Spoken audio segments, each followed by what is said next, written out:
Boa noite a todos. Mais uma vez aqui estamos reunidos pelo desejo de manter a divulgação da nossa doutrina espírita. E essas reuniões nos traz elos de lembrança, de alegria. Embora não estamos lá na nossa fraternidade espírita, aquela casa sagrada que nos está fazendo tanta falta, pelo menos em nossas recordações, ela vem muito presente. E aqui reunido nós estamos nos preparando nesta fase da noite, nessa live, para fazer uma reunião de perguntas e respostas, aonde queremos trazer esclarecimentos sobre a doutrina. E eu digo a vocês, como preparo de reunião, hoje à tarde eu estava dizendo, mas o que eu vou falar do Evangelho? Aí me lembrei de um fato da minha existência. O desencarne da minha mãe estava para acontecer aos 56 anos, e ela escreveu algumas papeletas e colocou no meu dormitório, da Nancy, colocou na sala, na sala de visitas de jantar, etc. O tema: disse Jesus, aquele que nos segue não ande em trevas. E me veio isso muito marcante, porque isso daí ficou como lema para a nossa família, para todos sempre. E é verdade, principalmente nesses dias de hoje, aquele que nos segue não anda em trevas, quer dizer, vamos ter o ponto do equilíbrio, vamos procurar a ter, que é difícil ter, vamos procurar ter um pouquinho de vontade para passar por cima de tudo, e aí sempre poderemos estar assimilando e fazendo do melhor. Bem, estão abertos nesse momento para Sérgio, Luiz Felipe, estamos aqui, não? Luiz. Oi, boa noite a todas, sempre um prazer estar com vocês. É mais uma reunião nossa, virtual. Estão abertas as perguntas para todos vocês. Bom, eu vou começar com algumas perguntas que já foram enviadas, Osmir. Enquanto o pessoal vai escrevendo aí a deles, né? Tem a Maria José do Tocantins. Ela perguntou assim. Ela fala que ela frequenta um centro lá e que o marido dela faz parte... Acho que ele era vereador, parece que ela escreveu. E... Tá, que seja.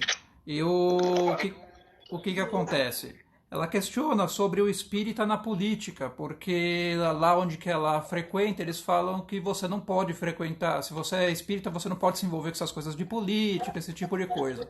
E que ela até hoje ela tem vontade e não vai pra frente por causa disso.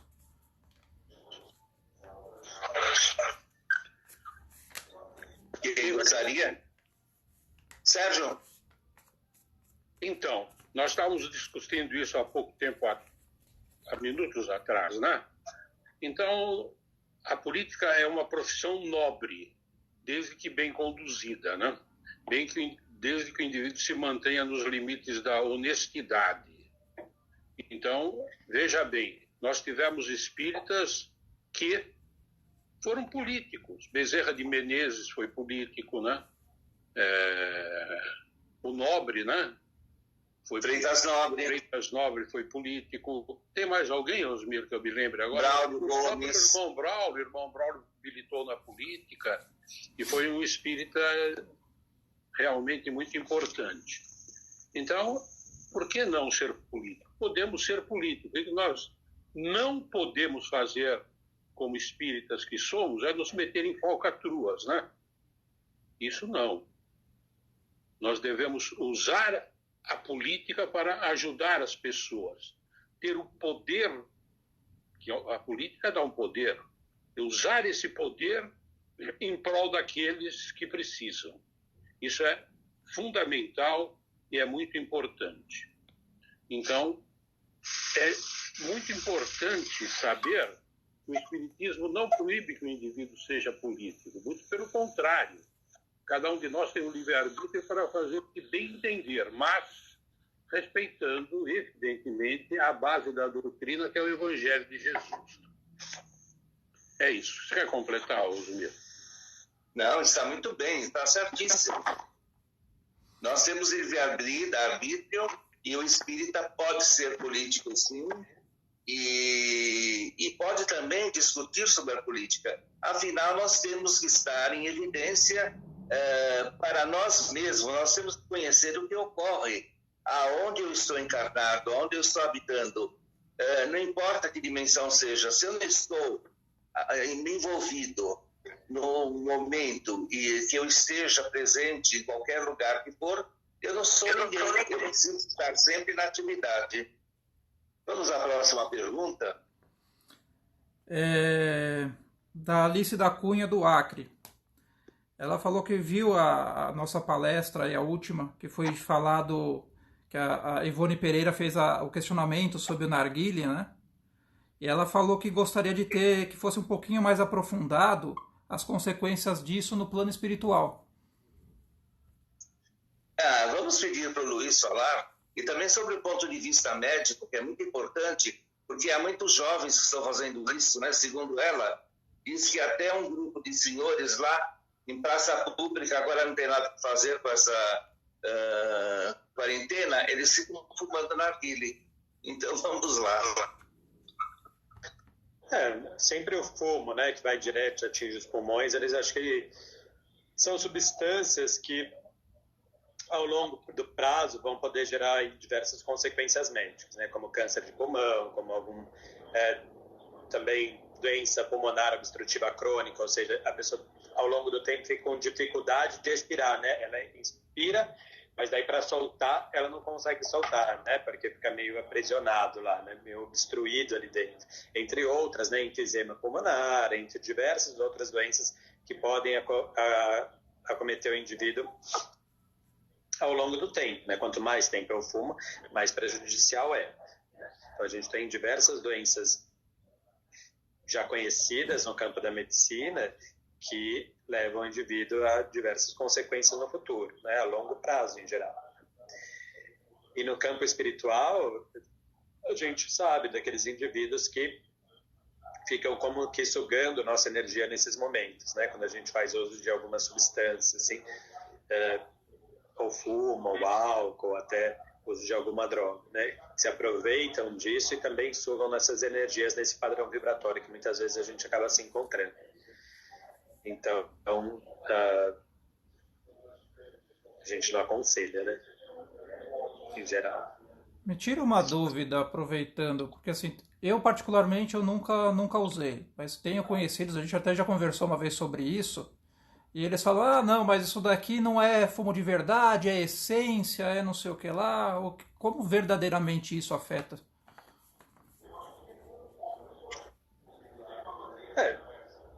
O problema todo, posso falar alguma coisa? É a essência. Sabe? O problema não é o fumo, é a essência do fumo. São as drogas que estão ali dentro, que atingem o pulmão e atingem o cérebro. Certo? O indivíduo se torna um dependente. Isso que é o problema. A dependência do fumo é uma coisa que todo mundo sabe. Não precisa ser médico, não precisa ser cientista para saber. E uma das formas de usar o fumo, né, o tabaco, é através dessa tradição árabe, mas extremamente prejudicial e que gera dependência, sim. O problema é aquilo, né, os vapores que penetram no corpo humano e que, depois que o indivíduo falece, ele pode se tornar realmente um indivíduo muito dependente disso e sofrer bastante do lado de lá. É assim que eu vejo. Até os próprios esses cigarros eletrônicos que o pessoal usa também, que está na moda agora, que eles falam também, não, é essência de menta, essência disso. Então, quer dizer, os vapores realmente também fazem muito mal, então. Esses cigarros eletrônicos, a gente está tendo problema com eles, né? Prejuízos pulmonares e tudo. De fato, esses vapores são bem tóxicos. A gente acha que não, né, por ser um cigarro eletrônico, mas a gente já viu diversos relatos de indivíduos que devido aos vapores, tinham diversas complicações pulmonares mesmo do uso dele. Mas, dando sequência a esse assunto, eu sei que o Luiz Felipe tem esse contato. Na Cracolândia, como está o índice de desencarne agora com o coronavírus? É alto ou é baixo? Ou você não tem notícias? Eu não fico diretamente com quem pega coronavírus.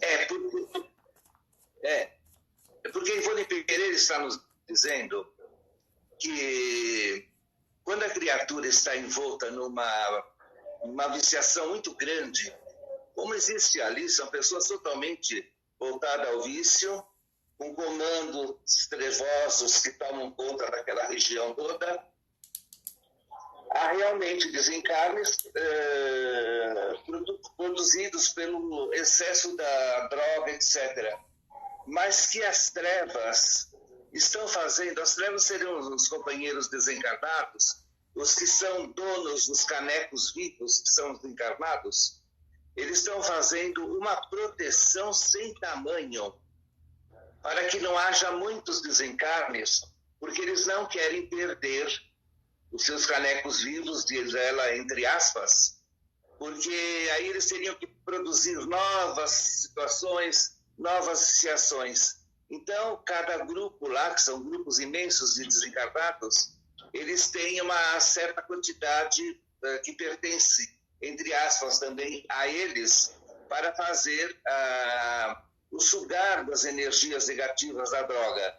Então, eles primam, inclusive tem médicos desencarnados voltados às drogas fazendo isso, eles primam para cuidar demais para que não haja desencarne. Vejam vocês como as trevas também agem de uma maneira errônea, mas como é feito isso. Gostaria que você, Luiz ou Sérgio, comentasse sobre isso. A proteção que as trevas nos dão, ou nos dá ao encarnado, para não perdê-lo do vício. Realmente isso pode acontecer. É uma teoria válida, né? Mas os epidemiologistas têm grande medo receio, né, no sentido de que se o vírus penetra nessas comunidades, o número de mortes vai crescer bastante. Então precisa tomar muito cuidado mesmo. Na verdade, é interessante notar como, de fato, de algum modo, por mais falta de higiene, por mais falta de cuidado social, mais falta de cuidado médico, muitas vezes eles resistem a tudo, né? Até as medicações que a gente dá, às vezes a gente fala, nossa, né, se eu pegasse 1/3 do que ele pegou, já estaria no plano espiritual, né? E eles realmente têm pela observação, né, da gente trabalhar com eles têm uma resistência alta, né? Muitos deles. Provavelmente pelo que você está comentando agora. Ok. Vamos começar a pegar algumas perguntas aqui. O Ricardo, ele fala: as pessoas espiritualmente despertas tendem a sofrer mais de ansiedade e depressão?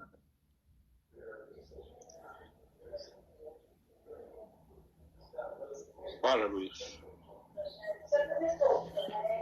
Olha, eu acho que acho que talvez a fé, né, tá dentro de um lugar religioso, pode até nos proteger, né? De fato, o índice de depressão e ansiedade é muito elevado, né? É o mais elevado aí da população geral.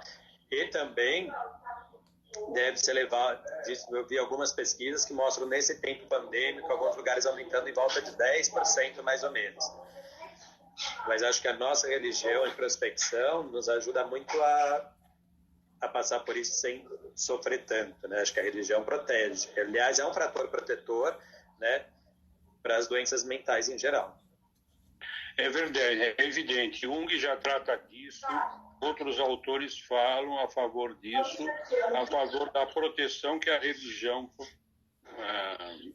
concede ao indivíduo. Eu posso até citar como exemplo, eu como causa aí causa viva, né? A melhora que tive em cima disso. Vamos lá. A Jussara, ela fala que ela tem medo de doar órgãos. Então ela pergunta: o que que vocês podem nos dizer sobre as doações de órgãos? Quer começar? Começa. Então, a doação de órgãos é uma benemerência, né? É um ato de caridade, né?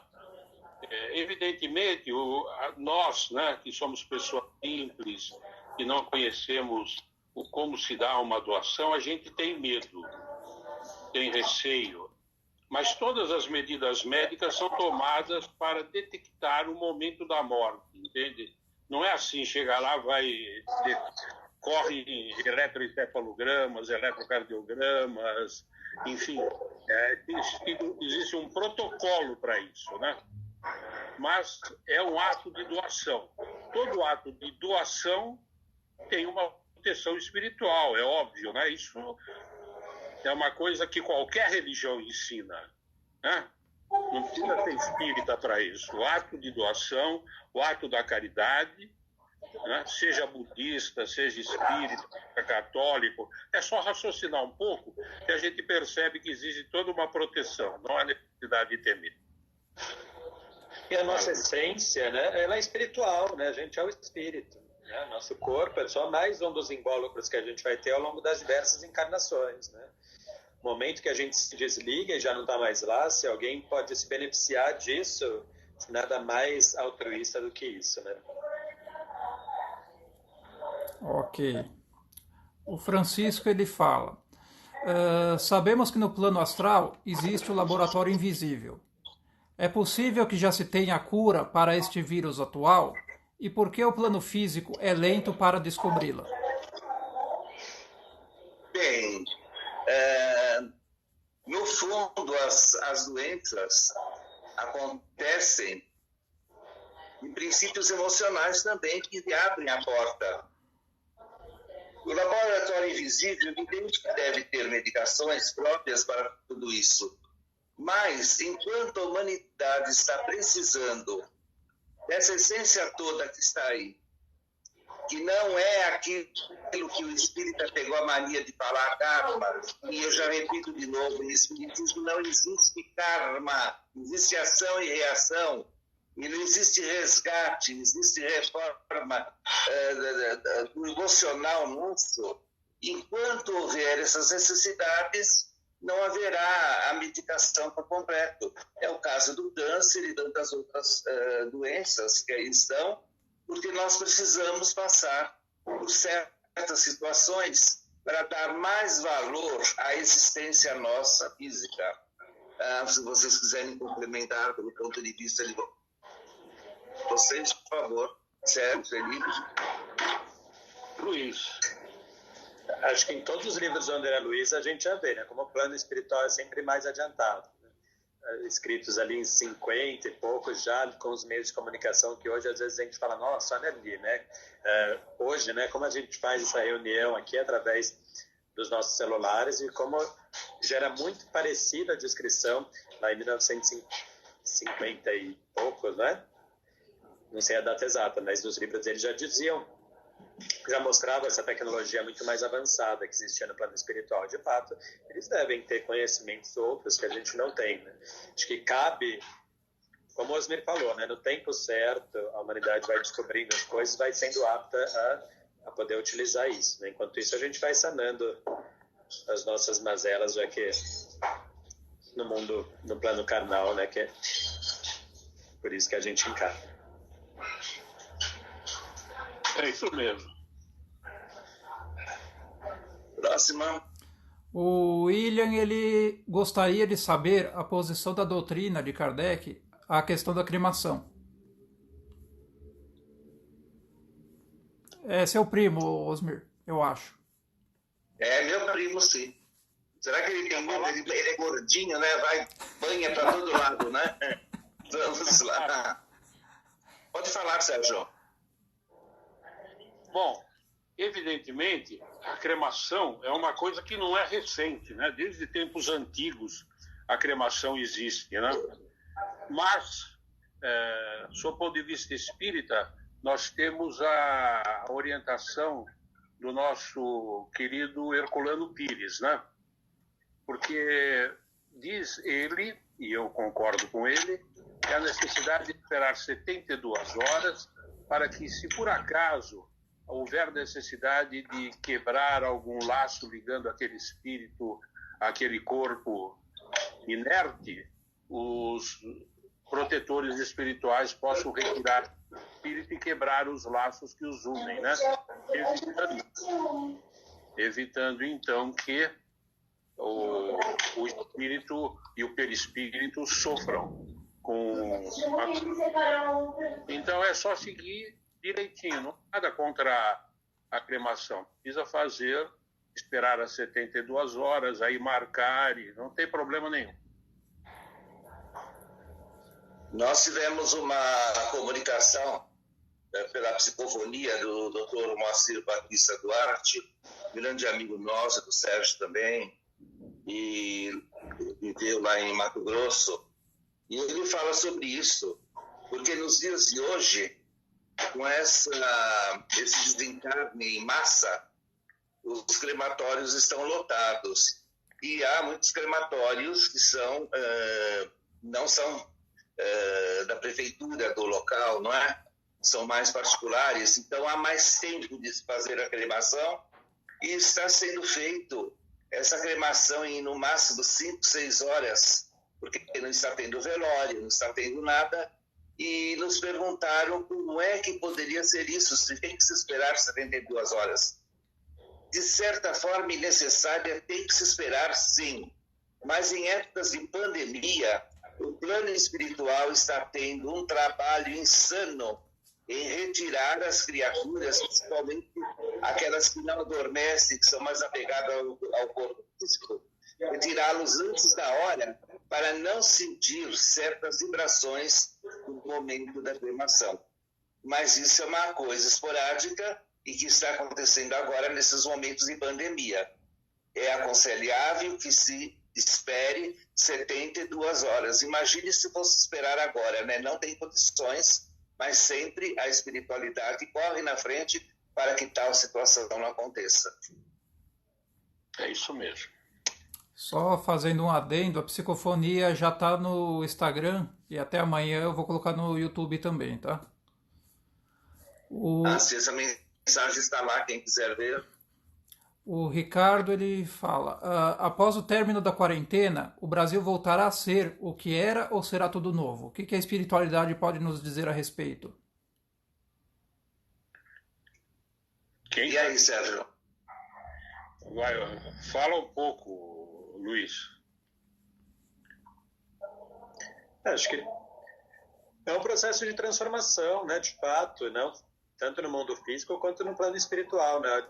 O Asmir já deu exemplos de como o trabalho também lá aumentou muito para poder receber esses espíritos agora que estão desencarnando na maior intensidade, né, de espíritos por um momento. Mas acho que a gente vai ter um mundo diferente, né? Talvez. Acho que o Asmir comentou uma outra vez, né? Teve uma comunicação de que mais ou menos de 100 anos a gente acaba tendo alguma pandemia, né? E que acho que é um momento da gente se olhar, talvez voltar um pouco para os valores, né? A gente hoje percebe o quanto é importante estar com a família, né? Ter os nossos valores do lar, né? Nosso aspecto religioso, quanto faz falta, né? Às vezes a gente fala, essa terça eu não vou, essa sexta eu não vou porque eu estou cansado, né? E hoje a gente não pode de fato ir, e veja como isso realmente faz falta para a gente. Então acho que esses valores vão ser resgatados um pouco aí no pós-pandemia.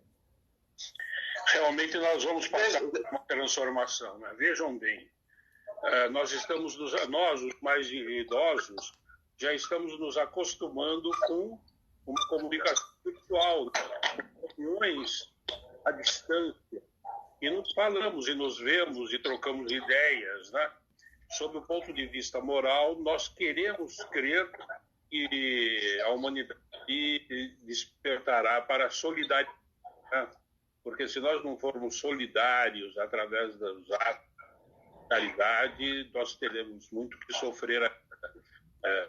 Essa pandemia, ela apesar de ter semelhante a outras febres, né, a outras pestes, né, como diz a Bíblia, pestes, né, que foram a peste negra e outras que aconteceram, a gripe espanhola e agora essa que chegou a humanidade num estágio bem mais avançado. Vejam bem, o vírus hoje ele é transportado de avião, né? De modo que pegou todo e qualquer país, dando um prejuízo financeiro, inclusive, muito grande. Então, nós precisamos nos preparar para novas modalidades de trabalho, novas modalidades de reunião, novas modalidades de atendimento médico que vem vindo aí, tudo à distância, né? Inclusive os atos de pagamento. Daqui a pouco nós teremos aí, isso não vai demorar muito, que a gente não vai precisar nem pegar em dinheiro, nem pegar em cartão, vai se aproximar um magnético de outro lá e pronto. Está tudo pago, já passou, já está tudo em ordem. Isso já tem, mas vai se espalhar, né? Então, transformações irão permanecer. É como eu vejo. Olha, é uma coisa que eu estava me lembrando aqui. A pessoa chega a uma fase da sua vida, ou ela vai se casar, ou ela vai querer morar sozinha, ela tem que ter uma nova casa. Quando nós chegamos à nova casa, nós estávamos acostumados a viver de uma forma na casa anterior. Nessa nova casa, nós temos que nos adaptar, arrumar tudo de novo, fazer limpeza, ver a modificação de móveis, etc. Tudo isso daí leva um tempinho, principalmente onde guardamos documentos e roupas, etc. Não sabemos onde está isso, onde está aquilo. Mas depois de passado 1, 2, 3 meses, ou tanto que precisa, já estaremos no comando total da nossa residência. E assim será com o Brasil.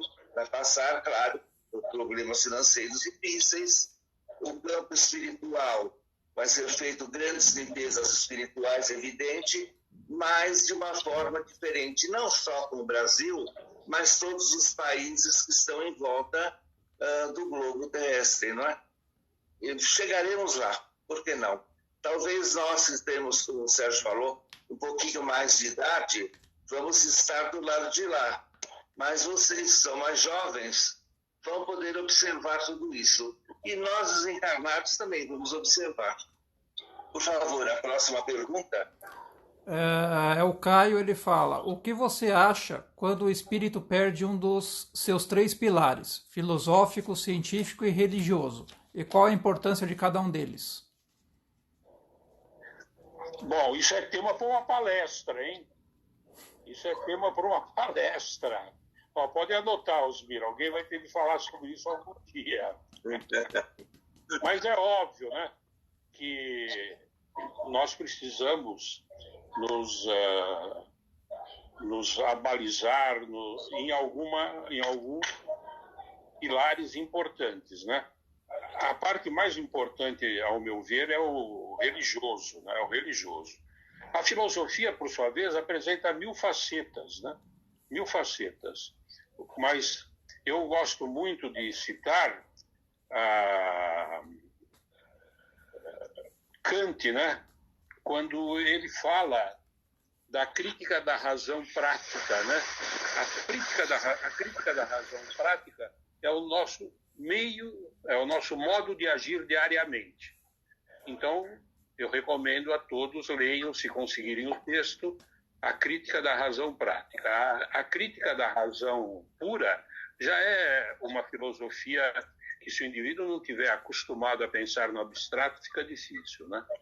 Então, a filosofia está, a meu ver, muito bem explicada por Kant na crítica da razão prática. Depois nós temos a parte religiosa, que qualquer religião é importante, né? O indivíduo não precisa ser nem cristão, ele pode ser qualquer outra coisa, pode ser budista, pode ser hindu, adorador do deus Shiva, por que não? Por que não? Pode. porque todas as religiões falam para o bem, né? Então, esses dois pilares, a meu ver, são importantíssimos. Filosófico, religioso e qual outro que ele falou? Científico.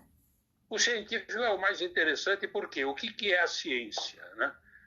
A ciência é um conjunto de verdades transitórias transformadas em leis para fins didáticos. Certo? Isso eu aprendi com um grande professor meu. A ciência vai se transformando, porque a ciência ela não é imune às críticas, não. Se eu faço um trabalho científico, amanhã pode parecer outro indivíduo que critica aquilo e fala, não, está errado por causa disso, disso. A ciência aceita essas críticas, não é? Porque existem revisões. Então, a ciência talvez seja a mais transitória dessas concepções, né? Porque ela vai mudando, né? Veja bem, nós estamos vivendo esse momento de transformação baseado em fatos científicos, né? A internet, a própria alimentação, que agora vem mudando, né? Que nós não comer muito açúcar, não ser guloso demais, são fatos milenares até que os hindus praticavam em relação à dieta e que hoje tem comprovação científica, né? Então a ciência vai mudando, vai entrando na vida e mudando as coisas. Inclusive em nível de tratamento, né? As doenças oncológicas há tempos atrás eram sinônimo de morte, hoje não. Hoje tem vários tratamentos que prolongam a vida e nós vivemos e andamos e falamos, levando a nossa doencinha oncológica aí dentro do nosso corpo, pagando nossas dívidas normalmente sem grandes problemas. Então, devagarzinho, a gente vai... Aliás, a filosofia é uma coisa que nós vivemos dentro do mundo filosófico através dos seus parâmetros e nem percebemos, né? É isso. A próxima.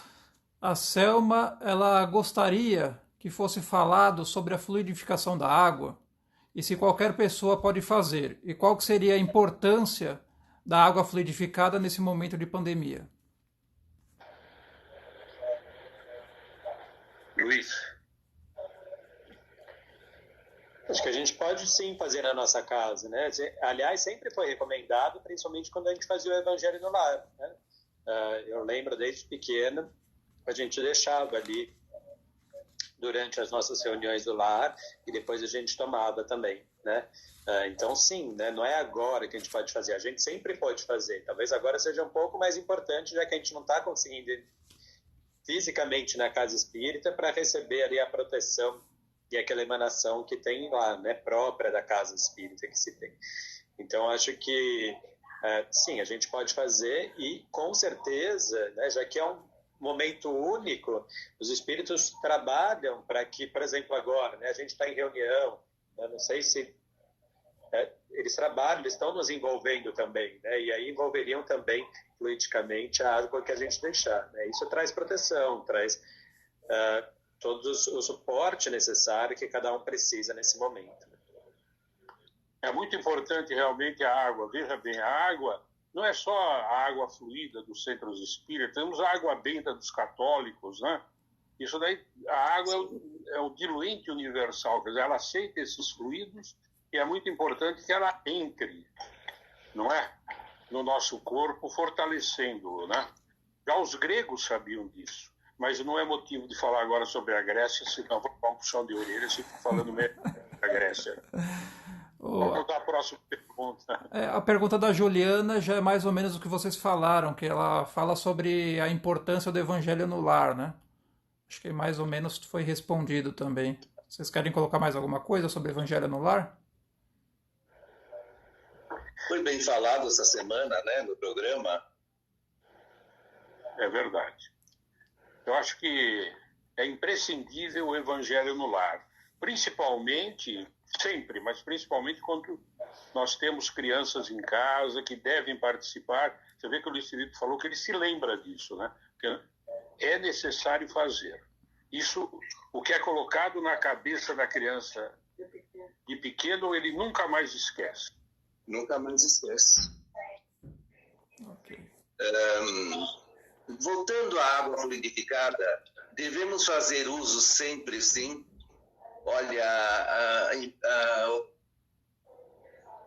verdadeiras curas e modificação até na maneira de ser, na alegria. Lá no Centro Espírita Frei Luís, na Montanha da Boiúna, no Rio de Janeiro, tem uma concha acústica muito bonita, aonde às 18 horas eles se reúnem e colocam as mãos dentro da água e fazem as orações de uma música de Maria de Nazaré, uma página Maria de Nazaré tocada.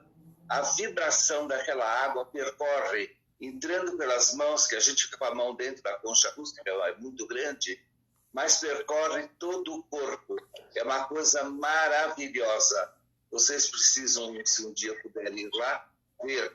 E sempre outro fato, mesmo lá em Lourdes, na França, a água dali é super fluidificada, e tantos outros lugares que tem de curas. Vamos fazer uso da água fluidificada, que é uma coisa que não vai ficar cara, não vai custar nada para ninguém. Tá bem? Por favor. E ajuda. Claro que tem que ter a medicina alopática, homeopática, fitoterápica e tantas outras. Mas a água sempre ajuda. Vamos lá. Próxima. Eu vou colocar, Osmir, no Instagram, se vocês quiserem. Eu tenho uma fotografia daquele jarro que nós deixamos solidificando lá em Boituva, que está cheio das bolinhas, para quem nunca viu. Por favor. Ótimo, vamos colocar sim. Ok. A Kátia, ela fala, por que a humanidade, em grande parte, não acredita na reencarnação? Se as pessoas acreditassem realmente na ação e reação, nossa, deve ser isso, as pessoas não pensariam mais nos seus atos? Luiz. Eu acho que é um limite de compreensão da criatura. Ela tem o seu livre-arbítrio. E quando estiver preparada, ela vai assimilar. Porque a lei da reencarnação é tão velha quanto o mundo. E em todos os locais, em todas as épocas, sempre teve o ensino da lei da reencarnação. No Velho Egito, em Roma, principalmente, em tantos outros lugares, onde não havia a prepotência e a parte materialista que foi tomando conta, se conhecia a lei da reencarnação. E depois veio esse período insano, muito materialista, em que a pessoa desconhece tudo isso. Mas nós devemos respeitar, se chama livre-arbítrio, a maneira de pensar de cada um. Sérgio, quer falar alguma coisa, ou Luiz Felipe? Eu acho que mesmo não acreditando necessariamente na reencarnação, né, se o indivíduo tem a fé e tem os preceitos cristãos em si, né, a religião vai ajudar, né, a ele tomar cuidado com as ações dele e tentar se modificar quando percebe que errou. Então, acho que isso por mais que ele não se acredite necessariamente na reencarnação, se ele mantém esses princípios, isso vai ajudar ele a ter retidão na vida dele também, né? E Luiz, o homem ainda não está preparado para saber o que foi no passado em vidas anteriores. Nós podemos estar encarnados com pessoas que nos fizeram muito mal, ou o mal foi feito por nós a outras pessoas. Então é melhor esquecimento.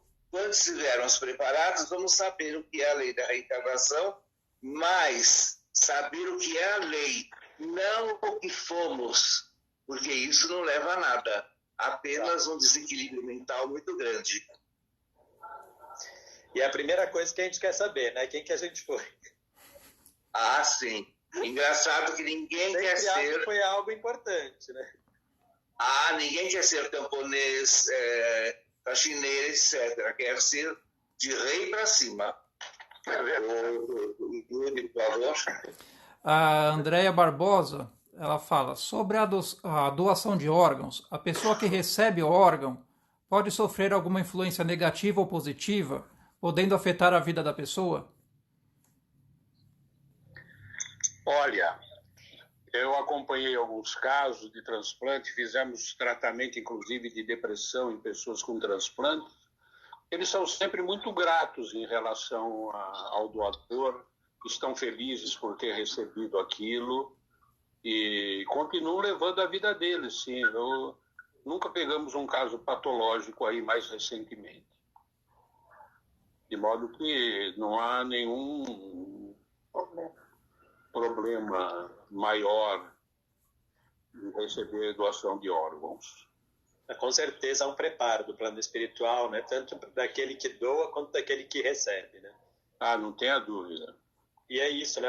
Eu acho que é um ato tão altruísta de bondade para o outro, né? Que passa a viver, né? Que é uma nova chance de viver ali da necessidade de um órgão, que o sentimento que você vibra para aquele que doa deve ser muito bom, né? E vice-versa. Não tenha dúvida. Eu creio que fatores negativos nós nunca vamos ter, porque a espiritualidade é muito precisa nisso. Mas, de certa forma, o que é nosso durante uma existência está impregnado na maneira nossa de ser. E muitas vezes aparece alguma coisa que não era nosso, mas não que o órgão tivesse um certo raciocínio. É o que ficou ali impregnado. Veja, se vocês comprarem um móvel num brechó, numa casa de coisas antigas, se você tiver a psicometria e vai pôr a mão em cima do móvel, você vai ver outras coisas que ocorreram ali que não foi da tua época. Poderão ocorrer, mas nunca vai atrapalhar uma casa, um ambiente, certo? É a mesma coisa. É verdade. O Olair, ele coloca, a gente até comentou sobre isso. É engraçado que o espírito é o que mais foge disso. O Olair, ele fala que sobre um livro que foi psicografado, ele não lembra o título, nada, e dizendo que foi relatado o que iria acontecer nessa pandemia, que iria durar 2 anos. Aí ele pergunta o que pode acreditar dessas publicações. Quer falar, Luiz? Olha, a Ivone Pereira, numa comunicação que ela fez, no primeiro programa que fizemos, na primeira live, ela fala sobre isso. E ela tem uma maneira de ser, que inclusive o irmão Braulio me orienta. Eu recebo muitos livros durante o mês, livros espíritas. E o que é feito? É a orientação que eu tenho. Aqueles que são precisos e vão me dar uma projeção dentro da doutrina, seja romance, seja o que for, vamos aguardar, vamos guardá-lo, vamos estudar. O que não serve, não perca tempo nem passa para os outros. Jogue no lixo.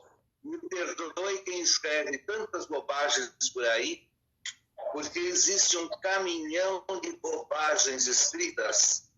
E os piores que aqueles que copiam um e outro e mudam apenas a essência. Esses livros que têm prazo, e etc. Vamos fugir deles, porque vocês observem uma coisa. Todo ano, os videntes vão à televisão, vão em todo lugar e planejam e falam, vai morrer esse, vai morrer aquele. Nenhum vidente, mas nenhum mesmo, eles estavam até comentando no dia, previu a ação do coronavírus. Nenhum viu. Por quê? São coisas que acontecem esporádicas, provocadas pelo homem. Então não tem que ver mesmo. Essas histórias que começam a planejar muito, e livro espírita fala, vai acontecer isso, vai acontecer aquilo, fujam. Porque é engraçado, por que o mentor espiritual que escreveu esse livro não perdeu o tempo dele e o dinheiro do papel que foi imprimido no livro e não escreveu técnicas da doutrina para que a pessoa pudesse ser e assimilar melhor o espiritismo? Já pensaram nisso? São pseudo-sábios. Eu aprendi isso com a Dora uma vez lá na Pensilvânia, o espírito falou, são pseudo-sábios que acontecem e que influenciam certas coisas. A Gláucia Freitas. Vamos falando sobre isso, porque o Yuri acho que está tendo algum probleminha. É verdade. Nossa... Sobre os livros, vamos comentando sobre isso, que o Yuri está... Vamos lá, pessoal. Eu vou aguardar só um pouquinho que eu vou conectar de novo.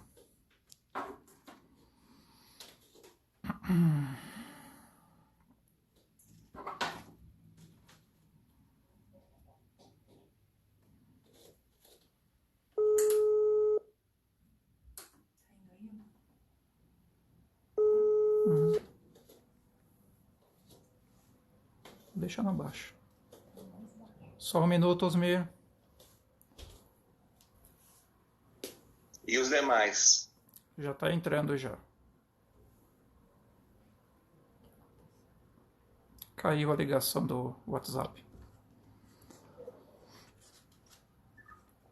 O Luiz entrou. Meu pai estava falando. Acho que. Foi. Pronto, Sérgio. Pode continuar o que você estava falando, né? Tem muita coisa aqui. É muito delírio, às vezes são ideias delirantes, o pessoal marca a data.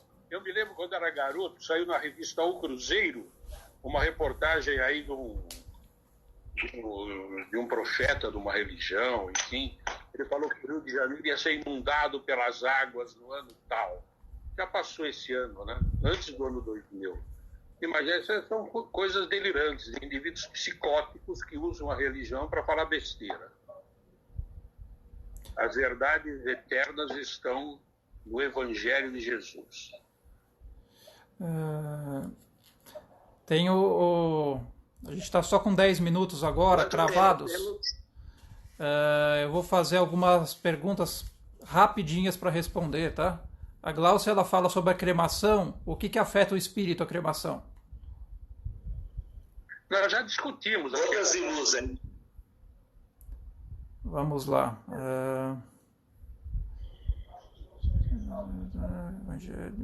Só um minutinho.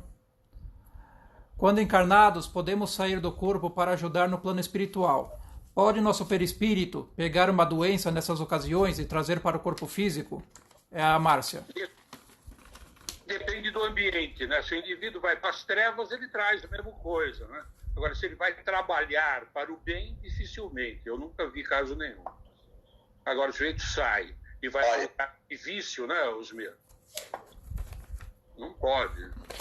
Ô, Sérgio, nós tivemos há pouco tempo atrás, lá na nossa reunião de desobsessão, um caso, não sei se você vai se lembrar, de uma pessoa que saiu do corpo e pegou uma larva, ficou na altura do cerebelo, tinha uma dor de cabeça insana, não passava, tomava medicação.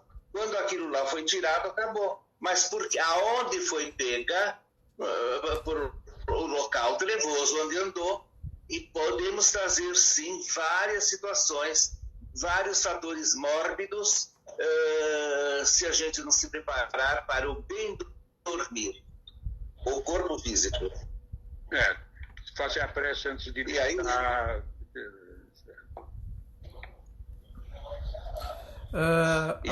a Benedita de Manaus, ela fala sobre se ela fizer uso do ayahuasca, se o desenvolvimento da mediunidade dela vai ser mais avançado, vai ser mais rápido.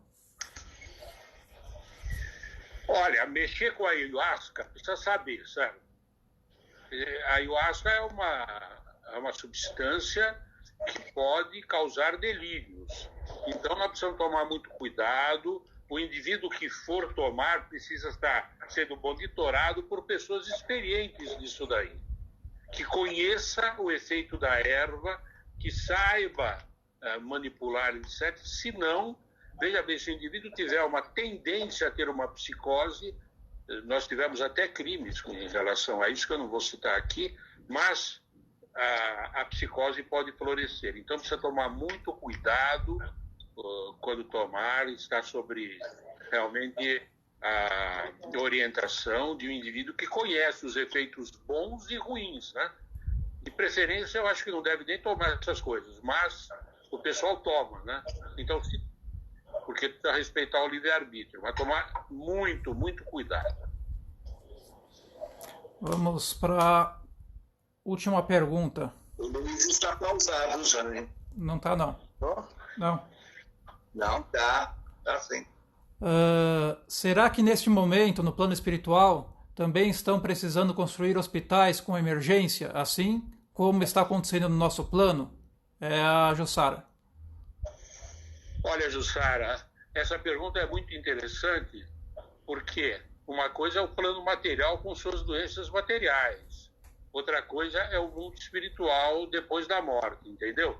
O mundo, você já que deve ter estudado aí vários livros espíritas, sabe que o plano espiritual se divide em vários níveis vibratórios. Então, de acordo com o nível vibratório, existe um tipo de hospital que vai dar ajuda a esses indivíduos, né?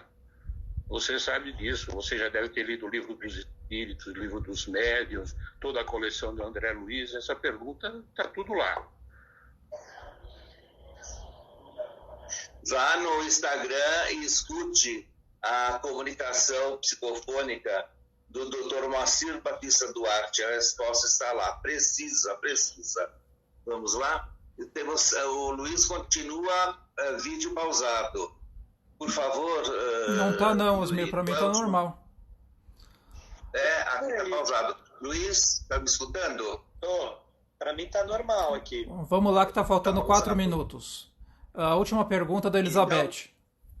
No momento não, ela não faz mais, mas ela fez uso de autoemoterapia. Tem alguma indicação espírita a respeito desse assunto? Autoemoterapia, você conhece, Luiz? Eu não conheço. O que seria isso? Autoemoterapia? Eu não conheço, não posso falar. Não sei. Autoemoterapia. Injetei meu Eu aconselho, por favor, ela, na próxima terça-feira, trazer essa pergunta esclarecendo mais, que no momento não temos, já vou encerrar, não temos como citar, tá bom?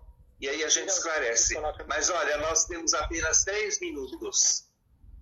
Eu queria fazer esse momento de oração e convidar a todos que vocês participem e nos mandem pelo WhatsApp o que vocês estão achando e o que acharam do programa de perguntas e respostas, porque poderemos repetir mais algumas vezes, porque isso daí ilustra e traz bastante assunto para todos. Pode mandar Luiz, você continua fora? Pode mandar pelo direct do Instagram também, que a gente olha aqui na própria página da Fraternidade. Tudo bem. Quem vai fazer a prece de hoje, vocês me desculpem o horário, bateu, eles nos tiram do ar, não é? Senão a gente falaria até mais, né, Sérgio? É verdade. Você faz a prece de hoje, Sérgio, do encerramento? Tá bom. Vou fazer então. Deus, nosso Pai, que sois todo poder, amor e bondade, grande arquiteto do universo, faça recair sobre nós as suas bênçãos, para que nós possamos continuar na nossa jornada, praticando bem a caridade e evitando os nossos erros. Dai-nos o poder de crítica para sabermos sempre ajudar as pessoas da melhor maneira possível e corrigir, inclusive, as nossas mazelas interiores. Para isso, Senhor, nós nos ajoelhamos perante vós, pedindo a vossa misericórdia pelos nossos erros, e que assim seja. Graças a Deus. Eu gostaria de, assim que der o tempo, hoje já não dá, complementar mais a pergunta da Gláucia e da Beth. Então, na próxima terça-feira, se possível, mas vocês nos mandem o que vocês estão achando, o que vocês querem que a gente mude. E, por favor, deem sugestões, certo? O nosso programa está lá no Instagram, eu creio por 24 horas, não é, Yuri? Sim. E no YouTube fica lá fixo com o FEMP Mensageiro da Paz. Vocês podem entrar lá que tem todos os programas. Eu acho que Deus Cristo, caridade seja conosco encerramos esse momento a nossa atividade. A sua despedida, Sérgio. Bom, para mim foi um prazer estar aqui com vocês, né? Aqui junto com o Yuri, meu amigo, o Osmir, meu companheiro há décadas, o Luiz Felipe, que também deve estar gerações comigo, encarnações aí comigo. E me despeço. Um abraço a todos. Yuri? Obrigado a todos aí mais uma vez. E estaremos aí novamente terça-feira, às 8h30 da noite. Eu agradeço. E o vídeo pausado do Luiz, não tem como fazer nada? É seu celular, Osmir. Vai lá, Posso Luiz. falar? Pode, que vai acabar o tempo. Eu agradecer também. Foi ótimo, aprendi muito.